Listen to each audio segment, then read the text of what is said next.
وہ حدیث ہے نا، لَأَعْلَمَنَّ أَقْوَامًا مِّنْ أُمَّتِي يَأْتُونَ يَوْمَ الْقِيَامَةِ بِحَسَنَاتٍ أَمْثَالِ الْجِبَالِ تِهَامَةُ الْبَيْضَاء، میں اپنی امت کے لوگوں کو جانتا ہوں وہ قیامت کے دن آئیں گے کہ اس دن بڑے بڑے اعمال لے کے، چمکتے ہوئے اعمال لے کے آئے گا یہ قیامت کے دن.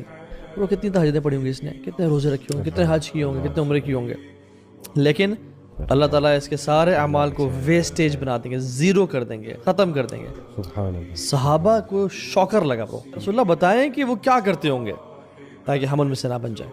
اللہ. آپ نے کہا بتاتا ہوں، تمہارے بھائی بہن ہوں گے، تمہارے اسکن کلر کے ہوں گے، یعنی مسلمان ہوں گے، اور گئے گزرے اتنے بھی نہیں ہوں گے، رات کو اٹھ کے تراویح پڑھ لیتے ہوں گے رمضان میں، صحیح بات. تہجد پڑھ لیتے ہوں گے، لیکن ایک مسئلہ ہوگا ان میں، صرف ایک مسئلہ کہ جب وہ تنہائی میں ہوتے ہوں گے وہ اللہ کی حدود کو کراس کر لیتے ہوں گے.